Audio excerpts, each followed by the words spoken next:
Salut à tous et bienvenue sur Akerus, l'Afernio, qui sera donc votre hôte pour aujourd'hui. Je vais tenter de vous expliquer au travers d'une série de vidéos les fonctionnements du Decatank. Simplement parce que je suis parti du constat avec l'aide de quelques amis qu'il n'y avait aucune vidéo en français qui soit vraiment exploitable sur le Decatank, ou en tout cas mise à jour. Donc nous sommes sur le patch 7.3 et cette première vidéo va viser à vous présenter l'arbre de talent. Heartbreaker, alors Heartbreaker, c'est quelque chose qui peut être utile en fait si vous savez que vous allez toujours combattre au moins 5 NPC à la fois. 5 ennemis à la fois. Donc l'idée c'est que Heartstrike génère 2 puissances runiques supplémentaires par cible touchée. Donc c'est intéressant, mais uniquement dans ce cas-là. Sinon Blood Drinker sera toujours supérieur. Enfin Bloodworms. Alors Bloodworms c'est la fête du RNG. Sur le papier ça a l'air intéressant parce que on invoque des petits vers qui tapent un petit peu l'ennemi, la cible, et qui, au bout de 15 secondes, explose et vous soigne pour 15% de votre pool de HP maximum. 15% de votre HP manquante. Donc, c'est complètement la fête du RNG parce que les invocations de verre se font sur les critiques. Et qui donc chaque critique a une chance d'invoquer ce petit ver. Absolument donc inutile de par son aspect incontrôlable et imprévisible. En tier 2, donc décomposition rapide, un talent passif qui fait que le Descent Decay fait plus de dégâts, de 15%, et tique plus vite. Et quand vous êtes dans l'AOE de Descent Decay, vous générerez une puissance runique par seconde. Donc tout à fait intéressant, en tout cas par rapport aux deux autres. Heart of Ice, donc le cœur de glace, augmente la durée de Icebound Fortitude de 2 secondes par Death Strike. Aujourd'hui, il n'y a pas de situation en termes de combat où c'est vraiment utile. Donc on n'a pas besoin, si vous voulez, de faire durer le Icebound Fortitude en dehors de soaks très ponctuels sur les combats de Légion à l'heure actuelle, donc en 7.3. Spectral Déflexion fait en sorte que toutes les attaques qui vous font plus que 25% de votre pool de HP maximum vont consommer 2 charges de Bone Shield au lieu d'une seule. Aujourd'hui, il n'y a aucune raison non plus de prendre ce talent. L'autre, donc rapide décomposition, est bien plus optimal. Pour le tier 3, niveau 58, donc on a Ossuaire, qui est celui que j'utilise personnellement tout le temps. De toute façon, là pour les 3 premières lignes, c'est quasiment fixe en fait. Donc on a Ossuaire qui nous réduit le coût en Death Strike de 5 puissance runique si vous êtes au-dessus ou égal à 5 charges de Bone Shield actives. Blood Tap nous génère des runes. Il y a 2 charges avec 1 minute de recharge. C'est pas terrible parce que tous nos stats en fait sont basés sur la hâte justement pour la régène des runes et pour avoir un gameplay fluide. Donc pas besoin de Blood Tap. Et Anti-Magic Barrier nous augmente le max de HP de 25% lorsque l'on pop notre AMS, Anti-Magic Shell, pour absorber des dégâts magiques. Donc là encore, c'est pas utile, on a Vampiric Blood qui reviendra bien plus vite, qui sera plus efficace, donc Ossuaire et le talent par défaut. Ligne de talent niveau 60. On va commencer tout de suite par le plus inutile, Tombstone, qui en fait est un cooldown avec 1 minute de recharge, qui va consommer jusqu'à 5 charges de Bone Shield, et que pour chaque charge consommée, va vous donner 6 de puissance runique et un bouclier de 6% fois le nombre de Bone Shield de charge que vous aurez consommé. Absolument inutile par rapport aux deux autres, en tout cas bien inférieur. Mark of Blood, donc c'est un debuff que vous placez sur votre cible pendant 25 secondes, et en fait toutes les auto-attaques que l'ennemi fera à la personne ciblée la soigneront la cible donc de 5% du HP max de la cible. Il n'y a qu'une seule réelle utilité, c'est si vous avez un off-tank en raid qui est un petit peu faible, un petit peu... soit qu'il y a des problèmes de survie, soit qu'il y a des problèmes de stuff, voilà, je pense à des rerolls, ce genre de choses. Donc ça peut être utile de l'aider en fait avec ça, et ça lui fait comme un petit CD externe qui lui permet de se soigner un petit peu plus. Et sinon, dans quasiment tous les cas, on va prendre Red Thirst, parce que ça... Donc l'idée, pour une rapide description, c'est que chaque fois que vous dépensez 6 de puissance runique, vous allez réduire le CD de Vampiric Blood, qui est notre CD principal et peut-être le CD le plus fumé de tout l'arsenal tanking, tout tank confondu, donc de 1 seconde. Donc 1 seconde toutes les 6 puissances runiques. Voilà, donc le choix par défaut. Pour la ligne de talent niveau 75, c'est une ligne un peu utilitaire, mais qui a son impact.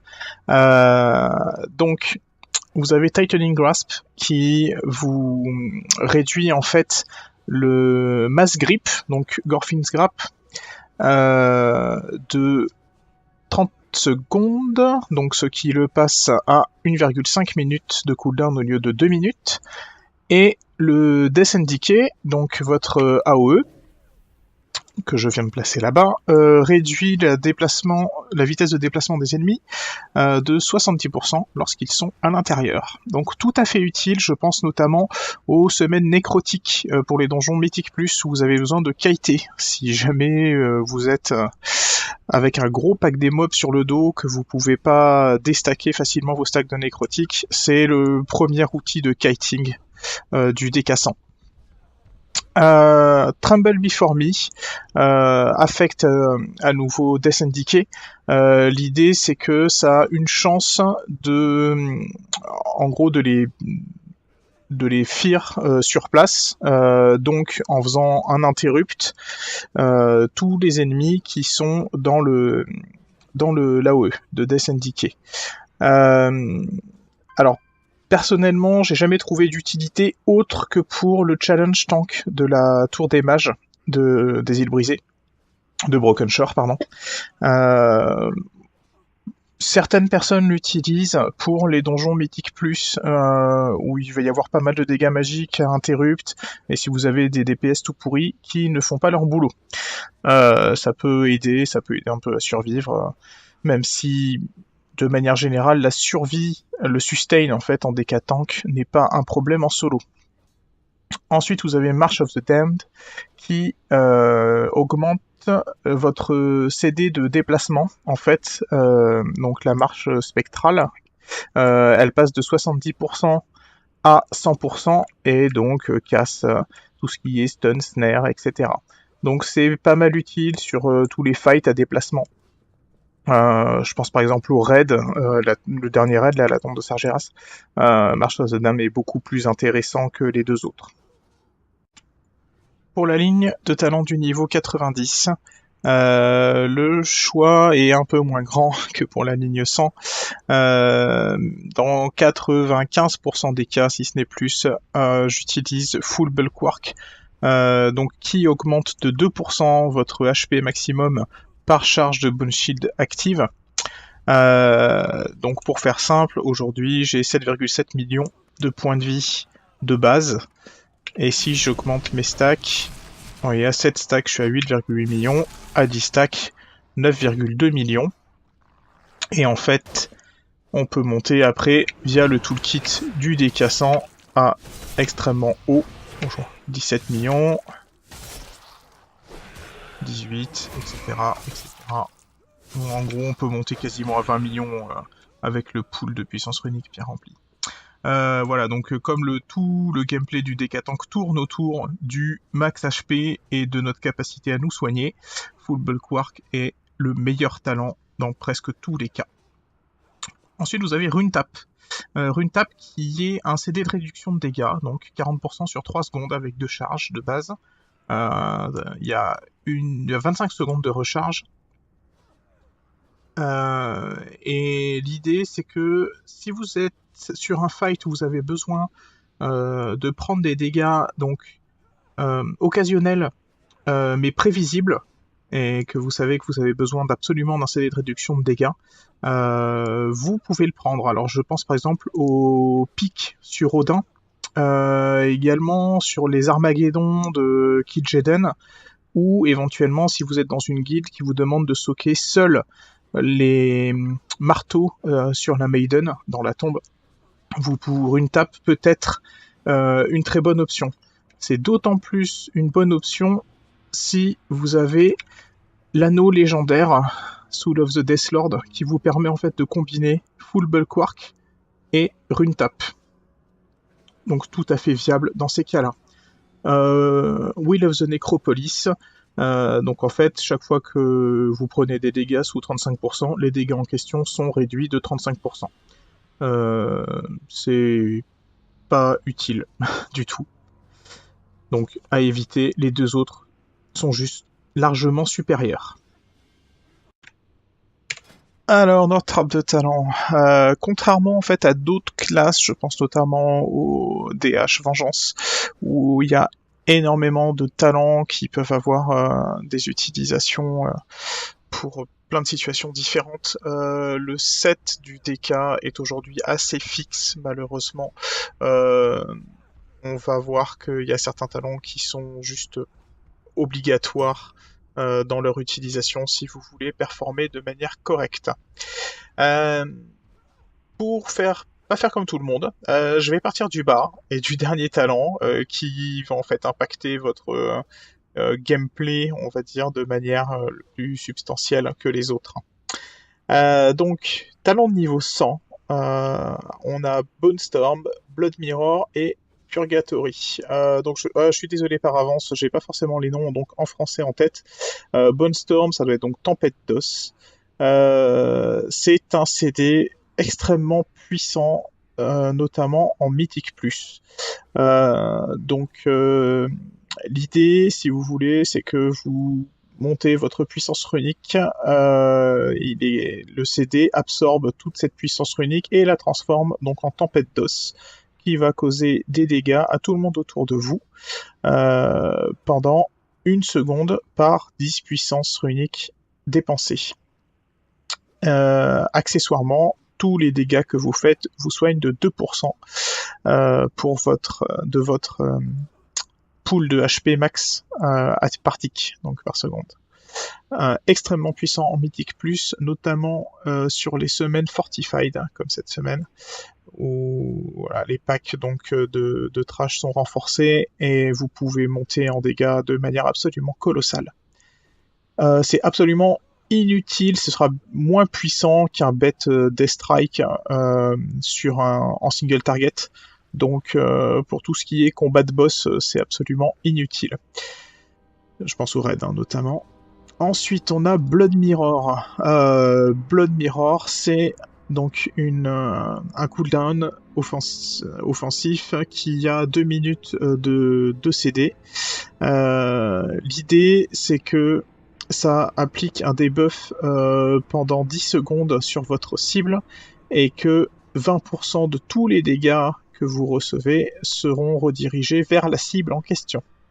Donc c'est assez cool. Personnellement, j'utilise beaucoup sur les semaines donc tyranniques pour les donjons mythiques plus, et encore ça dépend des donjons, mais en raid à partir de héroïque et en mythique, c'est particulièrement utile si vous n'êtes pas en phase de progress. Ça vous fait quand même un gain substantiel de DPS, c'est pas dégueulasse du tout. Ensuite, on a le purgatoire, qui est considéré comme... c'est un cheat death, hein, simplement. Donc, pareil, extrêmement puissant. Ça vous offre l'opportunité, en fait, si jamais vous devez mourir, de ne pas mourir pendant 3 secondes, et donc vous pouvez vous remonter ou être remonté en vie pendant ce laps de temps. C'est un effet qui peut avoir lieu toutes les 4 minutes, donc selon la longueur des fights, ça peut proquer plusieurs fois, encore une fois dans les phases de progress, et c'est donc, voilà, intéressant. Lorsque vous êtes sur du farm, c'est complètement inutile. Ensuite, pour faire un tour rapide sur la priorité des stats à utiliser sur vos pièces d'équipement, c'est assez simple. Vous avez 3 orientations possibles. La pure survie, ce que j'essaye d'adopter de manière générale, qui va être la hâte en premier. Alors pourquoi la hâte? Parce que ça accélère surtout la régène de vos runes. Donc l'idée c'est d'avoir au moins 20% de base. Et en fait, lorsque vous activez vos charges de Bone Shield, vous avez l'artefact qui fait proc de la hâte. Donc avec vos charges de Bone Shield, ça vous fait monter à plus de 30% avec donc 20% sans buff. Donc c'est tout à fait raisonnable. Et ça fluidifie énormément le gameplay du DK Tank, qui sinon c'est vraiment pénible à jouer. En deuxième stat, polyvalence. Donc la polyvalence qui réduit les dégâts que vous subissez et qui augmente les dégâts que vous faites et les soins reçus et que vous faites également. La maîtrise en troisième. La maîtrise en fait sur le DK Tank vous permet en gros d'augmenter votre capacité à générer le Blood Shield. Donc c'est en gros chaque fois que vous allez faire un Death Strike, vous avez un pourcentage de ce Death Strike qui va se transformer en bouclier d'absorption physique. Ça augmente également votre attack power pour le DPS. Et enfin, en dernier, le Critical Strike. Donc ça, c'est pour la survivabilité. Le build que j'utilise généralement en progress en tout cas. Si vous voulez être orienté plutôt pour faire du pur DPS, on va se retrouver avec la hâte à nouveau en premier. Ensuite, le crit, la polyvalence et la maîtrise. Et enfin, vous pouvez éventuellement inverser par rapport à la possibilité de survie, dans les choix des stats, vous pouvez inverser le crit et la maîtrise si vous voulez quelque chose d'un peu plus balancé. Donc orienter un peu plus vers le DPS par rapport à la pure survie.